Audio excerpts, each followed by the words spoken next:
എവിടെ നോക്കിയാ വണ്ടി ഓടിക്കണേ? അയ്യോ പെണ്ണായിരുന്നല്ലേ. എവിടെ നോക്കിയാ വണ്ടി ഓടിക്കണേ? മര്യാദക്ക് സംസാരിക്കണം. ഒരു മര്യാദ കരുതി നീ പോടിയേ പ്രാച്ചി. ഇവളൊക്കെ ഉണ്ടല്ലോ ഒറ്റ അടി വെച്ചെന്നിറങ്ങി പല്ല് 32 താഴെ കിടക്കും. ഞാൻ ആരാണെന്ന് തനിക്കറിയില്ല. നീ ആരാണെങ്കിലും എനിക്ക് എന്താ ശീമപ്പ നീ. ഞാനൊരു കംപ്ലൈന്റ് എഴുതി കൊടുത്താലേ നിന്റെ ലൈസൻസ് അവര് കട്ട് ചെയ്യും. എന്താ പ്രശ്നം? ഇയാൾ എന്നെ കേറി പിടിച്ചു. അത് ശരി, പട്ടാപ്പകല് പെണ്ണുങ്ങളെ കയറി പിടിക്കല്ലേ? അടിക്കണേ. ചട്ടും കൊന്നേ. എന്തിനാ? നമുക്ക് ഈ അമ്മയും പെങ്ങളൊക്കെ ഉള്ളതല്ലേ. താനെന്തിനാ കരയണത്? കാശ് എന്നില്ലെങ്കിൽ സാബിനെ ഞാൻ കൊല്ലേണ്ടി വരുമല്ലോ കരഞ്ഞു പോയതാ. നിങ്ങൾ നീന്തി കളിക്കാതെ ഒന്ന് ഉത്സാഹിച്ച് പണിയെടുക്കണോ? ഇവിടെ ഒരു മനുഷ്യന്റെ ജീവൻ മരണ പോരാട്ടം നടക്കണത്.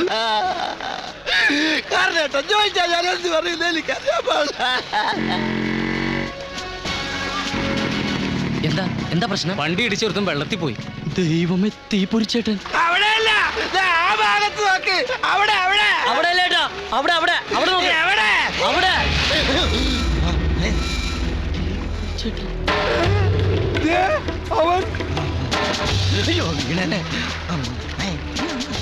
ലവനാണ് വെള്ളത്തിച്ചാടി സത്യം പറഞ്ഞത്. ആ കരക്ക് നിൽക്കുന്നവനാ. പിന്നെ സാബന്തിനെ വെള്ളത്തിൽ ചാടി. അങ്ങനെ താനും കുളിക്കട്ടെ എന്ന് കരുതി. ചേട്ടൻ ഒന്നും പറ്റില്ലല്ലോ. നിനക്ക് പോയപ്പോ ഒന്ന് പറഞ്ഞിട്ട് പോകാൻ. പെണ്ണിന്റെ കാർ വന്നു. എടാ നിന്റെ ഡെഡ് ബോഡിക്ക് വേണ്ടിയാണ് ഇവിടെ ജനങ്ങളെല്ലാം തെരച്ചിൽ നടത്തുന്നത്. കണ്ട എയർഫോഴ്സ് വന്നിട്ട് ഫയർഫോഴ്സ്. ഈശ്വര ഇവന്റെ ഡെഡ് ബോഡി കിട്ടല്ലേ ഈശ്വര. ഹരി നീ മരിച്ചില്ലേ? ഇല്ലെന്നേ. Happy birthday. ഇത് നിന്റെ പുനർജന്മമാടാ. അയ്യോ ഞാൻ ആ ഫയർഫോഴ്സുകാരെ ഒന്ന് പിടിച്ചിട്ട് വരട്ടെ. ഹരി ഡിയർ ഫയർഫോഴ്സ്, തെരച്ചിൽ നിർത്തിക്കൊള്ളൂ. നിങ്ങൾ ഇപ്പോൾ തപ്പിക്കൊണ്ടിരിക്കുന്ന ഡെഡ് ബോഡി ജീവനോടുകൂടി തിരിച്ചു വന്ന വിവരം സന്തോഷപൂർവ്വം അറിയിക്കുകയാണ്. ആഹ്ലാദിപ്പിൻ, അർമാദിക്കിൻ. സാകളെ, കേരള ഫയർഫോഴ്സിനും ഇവിടുത്തെ നാട്ടുകാർക്കും മണവാളാൻ സൽസിന്റെ പേരിലും എന്റെ വ്യക്തിപരമായ പേരിലും ഞാൻ നന്ദി രേഖപ്പെടുത്തിക്കൊള്ളുന്നു. നിക്ക്, ആരാടാ ഫയർഫോഴ്സിനെ വിളിച്ചത്? ഞാനാണ്. അതെന്റെ പൗരധർമ്മമാണല്ലോ. ഇവിടുത്തെ സർവ്വജലവും സെറ്റിൽ ചെയ്തിട്ട് പോയാൽ മതി. ആ സമയത്താണ് അയാൾ അഗസ്തികൂടം പൊക്കിക്കൊണ്ടുവന്നത്. അഗസ്തികൂടല്ല, അസ്ഥികൂടം. എന്ത് കൂടെങ്കിലും ആവട്ടെ, എന്തായാലും ചെയ്തത് ശരിയായില്ല. എന്താ അസ്ഥികൂടം പൊക്കിക്കൊണ്ടുവന്നതാ? അതല്ല, ഇനി അസ്ഥികൂടത്തിന് മറുപടി പറയേണ്ടി വരുമെന്ന് എന്റെ പേര്. എന്തിനാ മറുപടി പറയണത്? അസ്ഥികൂടം ഒന്നും ചോദിച്ചില്ലല്ലോ. എന്തൊക്കെയാണെങ്കിലും ആ മണവാളൻ ഒരുപാട് കാശ് ഒന്ന് സഹായിച്ചതാ. അയാളെ കൊണ്ടേ കുഴപ്പത്തിൽ ചാടിക്കരുതായിരുന്നു. അയ്യോ അയാളല്ല ചാടിയത്, കൂടെ ഉണ്ടായ പോലീസുകാരനാ. ഹരീഷ്ണ, ഈ വൃത്തികെട്ട ശബ്ദം ഞാൻ എവിടെയോ ഹരീഷ്ണ, മാമുണ്ണുകയായിരുന്നോ? ഇതെവിടെയായിരുന്നു സാർ ഇത്ര നേരം? നീ തപ്പാ തലം ബാക്കിയൊന്നുമില്ല. നീ പോലീസ് സ്റ്റേഷൻ തപ്പിയാ? ഇല്ലല്ല. ഞങ്ങൾ അവിടെയായിരുന്നു. നീ എങ്ങനെ അറിയാനാണ്? ഫയർഫോഴ്സുകാർ വന്ന് കാശ് ചോദിച്ചപ്പാ നീ വിദഗ്ധമായിട്ട് മുങ്ങിയില്ലേ? നാട്ടുകാര് ഫയർഫോഴ്സിനെ പറ്റിച്ച കുറ്റത്തിന് പോലീസ് ഞങ്ങൾ അറസ്റ്റ് ചെയ്ത് ഒടുവിൽ അമിതാഭ് ബച്ചൻ ഉണ്ടല്ലോ, ജിജേന്ദ്രന്റെ കയ്യിൽ നിന്ന് കാശ് വാങ്ങിച്ചിട്ട് പേര അടച്ചിട്ടാ പോലീസുകാരെ വെറുതെ വിട്ടത്. ചലത്തെ ഇയാളൊന്ന് ക്ലോസ് ചെയ്ത് കൊടുത്തേ.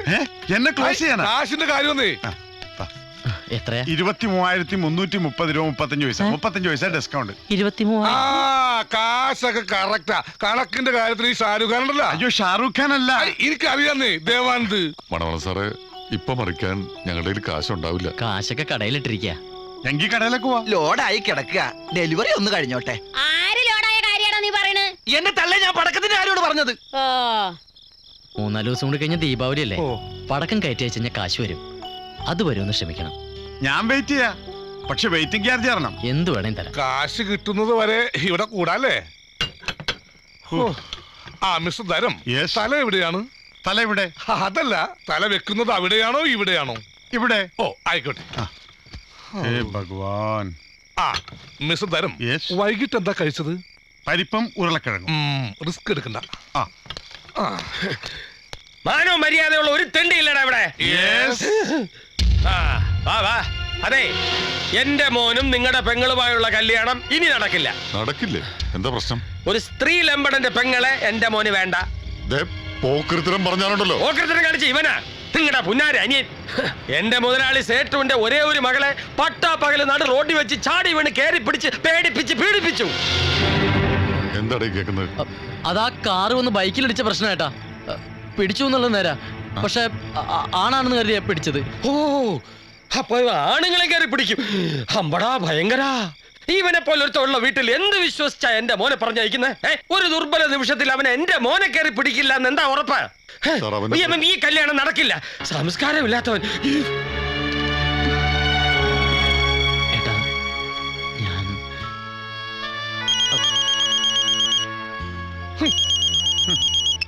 ഹലോ. താൻ എന്ത് പണിയാ കാണിച്ചേ? ഞാൻ എത്ര നേരം പോസ്റ്റ് ഓഫീസിന് മുന്നിൽ കാത്തു നിന്നറിയോ? എനിക്കിന്നൊരു ആക്സിഡന്റ് ഉണ്ടായി. ഒന്നും പറയണ്ട. ഒരു അഹങ്കാരി പെണ്ണിന്റെ കാർ വന്ന് എന്റെ ബൈക്കിലിടിച്ചു. ഞാനും കൂടെ ഉണ്ടായിരുന്നാൽ വെള്ളത്തിൽ പോയി. എന്നിട്ട് എന്റെ കഷ്ടകാലത്തിന് ഞാൻ അവളെ ട്രേസ് ചെയ്ത് പിടിച്ച് വായി തോന്നി ചീത്ത പറയുകയും ചെയ്തു. ഇപ്പൊ ആകെ പുലിവാലായി. അതെന്താ? അവളുടെ തന്ത ഏതോ ഒരു കോടീശ്വരൻ സേട്ടുവാ. അയാളുടെ മാനേജറുടെ മകനും എന്റെ പെങ്ങളുമായിട്ട് കല്യാണം ഉറപ്പിച്ചു വെച്ചിരിക്കുക. കല്യാണം മുടക്കാൻ പഴുതു നോക്കി നടന്ന അയാൾക്ക് ഇതൊരു കാരണമായി. ഇത് സംസാരിച്ച് തീർക്കാവുന്ന കാര്യല്ലേ ഉള്ളൂ. ഇയാള് നേരെ ചെന്ന് ആ പെൺകുട്ടിയോട് മാപ്പ് പറയാ. ഏയ് മാപ്പൊന്നും മാപ്പ് പറയാതെ ഈ പ്രശ്നം തീരുമെന്ന് എനിക്ക് തോന്നണില്ല. പറയല്ലേ.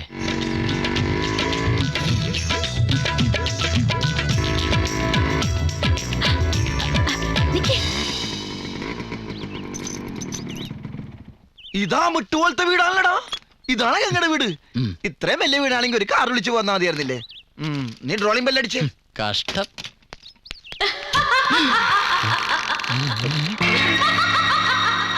ഇത് ഗംഗയുടെ വീടാണോ അതോ ആകാശ ഗംഗയുടെ വീടാണോ? മുന്നോട്ട് വന്നോളൂ.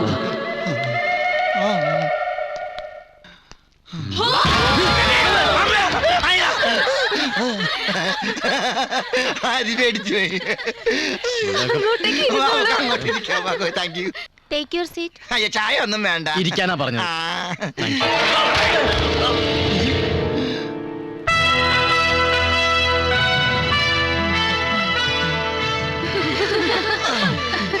ഇരിക്കണം. വേണ്ട, ഞങ്ങൾ നിന്നോളാം. ആ വന്ന കാര്യം മാപ്പ് പറയാൻ വന്നതാ. ഓഹോ, അപ്പൊ പറ കേക്കട്ടെ. മാപ്പ്. ഇതെന്ത് മാപ്പ്? ഒരു സെന്റൻസ് എങ്കിലും വേണ്ടേ? നല്ല സൈലൻസ് ആയിട്ട് പറഞ്ഞു കൊടുക്കടാ. ഞാൻ ഇന്നലെ കുട്ടിയോട് അപമര്യാദയായി പെരുമാറിപ്പോയി. മാപ്പ്. ഓക്കെ. ഇത് ഓക്കെയാണോ? ഒരു അഹങ്കാരത്തിന്റെ ധ്വനിയുണ്ട്. എനിക്കും തോന്നിയത്. നീ ഇങ്ങോട്ട് മാറേ. ഞാൻ ഇന്നലെ നടുറോട്ടിൽ വെച്ച് കുട്ടിയോട് അപമര്യാദയായിട്ട് പെരുമാറി. മാപ്പ് മാപ്പ് മാപ്പ്. ദയവ് ഇത് കളിയാക്കരുത്. I am sorry. Sorry for everything. ഇനി ഇതിന്റെ പേരിൽ പ്രശ്നങ്ങൾ ഉണ്ടാവരുത്. ഇവിടത്തെ മാനേജർ പരമാനന്ദ സാറിനോട് പറയണം എല്ലാ പ്രശ്നങ്ങളും സോൾവ് ആയെന്ന്. Thank you. ശരി, ഇനി മേലിൽ ഇത് ആവർത്തിക്കരുത്. എന്റെ ഡാഡി എങ്ങാനും ഇത് അറിഞ്ഞാലുണ്ടല്ലോ, രണ്ടെണ്ണത്തിന് സെൻട്രൽ ജയിലിൽ അടച്ചാനെ. കുട്ടിയുടെ ഡാഡി ജഡ്ജിയാ.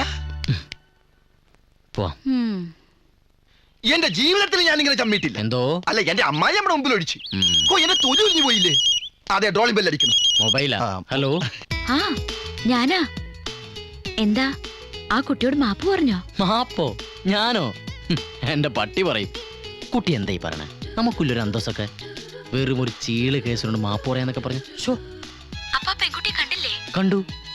ആ മരമൂന്നിന്റെ മുഖത്ത് നോക്കി ഞാൻ പറഞ്ഞു, എടി പുല്ലേ, എനിക്ക് മാപ്പ് പറയാൻ സൗകര്യമില്ല, നീ എന്ത് ചെയ്യുന്നു? ശരി ശരി. അതെ, ഈ മൊബൈൽ ഇനി അധികം വെച്ച് താമസിപ്പിക്കണ്ട. എന്ന് തരും? ഇപ്പൊ തരാലോ. എവിടെയുള്ളത്? അയ്യോ, ഇന്ന് പറ്റില്ല. ഞാനിപ്പോ ഒരുപാട് ദൂരെ സംസാരിക്കുന്നേ. ഞാൻ എന്റെ സെർവന്റിനെ പറഞ്ഞു വിടാം. അത് വേണ്ട, നേരിട്ട് വന്നാ മതി. എനിക്കൊന്ന് കാണാമല്ലോ. തെറ്റിദ്ധരിക്കല്ലേ. ഇത്രയും പരിചയപ്പെട്ട സ്ഥിതിക്ക് ഒന്ന് കാണാൻ തോന്നിയെന്ന് മാത്രം. ആ ഒരു കാര്യം ചോദിക്കാൻ വിട്ടുപോയി. എന്താ കുട്ടിയുടെ പേര്? കാവേരി. കാവേരി. മറ്റേ പിശാചിന്റെ പേര് ഒരു പുഴയുടെയാ, Ganga. Okay, see you tomorrow. എടാ ഭയങ്കര എന്തൊക്കെ നാടേടാ നീ അവളോട് കാച്ചിയത്? ചുമ്മാ. ഏതായാലും നീ അവളോട് നേരിട്ട് വരാൻ പറഞ്ഞ നന്നായി. എനിക്കും കൂടി അവളെ ഒന്ന് കാണാമല്ലോ. അമ്മായിമ്മ വീട്ടിൽ തന്നെ ഉണ്ടല്ലോ അല്ലേ? നീ വണ്ടിയെടുത്തേ കളികളാട്ടാ. വരന്മാര് ആവശ്യമുണ്ട്. ആശ്വാസം കണ്ടാൽ മാത്രം പ്രതിഫലം. ഇത് വേറെ പരസ്യമല്ലേ? ഇപ്പൊ തെറ്റി വായിച്ചെനിക്ക് ദൈവമേ. ഇത്തവണ ആ മഴ നേരത്തെ എത്തും. പാലക്കാട്. താൻ എന്താ ഈ കാണിക്കുന്നത്? എന്റെ മാതൃഭൂമിയുടെ നന്ദി പോലടോ. എന്തേ? ആ പേപ്പറേ. സോറി സാബ്ജി.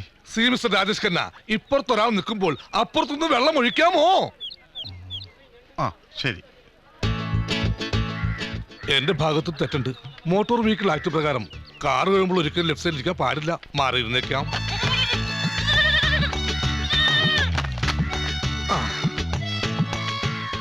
വെള്ളമില്ലാത്തത് കൊണ്ട് വള്ളംകളി മാറ്റിവെച്ചു. ആറന്മുള. ഇയാൾ എന്ത് പണിയാണ് കാണിക്കുന്നത്? തന്നെ കൂടെ തോറ്റല്ലോ. I also failed of you. രണ്ടാമത് സോറി സാർ. എന്നാ കുറച്ച് സോപ്പ് കൊടുത്തേക്കണോ? എന്ത് സോപ്പാണ് സാർ? പറ്റിലെഴുതിക്കോളാം. തനിക്ക് ഇയാളെ അങ്ങട് മാറ്റിയെടുത്ത് കുളിപ്പിച്ചു വിടറോ. ഇവിടെ പ്രായപൂർത്തിയായ പെണ്ണുങ്ങളുണ്ട്. പ്രായപൂർത്തിയായ പെണ്ണുങ്ങളോ? ഏതാത്? ഞാൻ തന്നെ. ഫു, ഇത് പ്രായപൂർത്തിയല്ല, ഷഷ്ടിപൂർത്തിയാ. ഈ ചൂലോണ്ട് എന്നെ കൊണ്ട് പണിയിപ്പിക്കല്ലേ. അങ്ങനെ മാറിക്കടോ. ഒട്ടി നിൽക്കാൻ വന്നിരിക്കുന്നു. കള്ളമാർക്ക് പോലും അശ്വരൂപയുടെ പവറാ. പിന്നെ ഈ അവിവാഹിതർ എങ്ങനെയൊന്നും എന്റർടൈൻ ചെയ്യും? കോയ് ബാത് നഹീ. ഇപ്പോഴാ ഓർത്തത്, ബാത്റൂമിൽ പോയില്ല. ഓഹോ.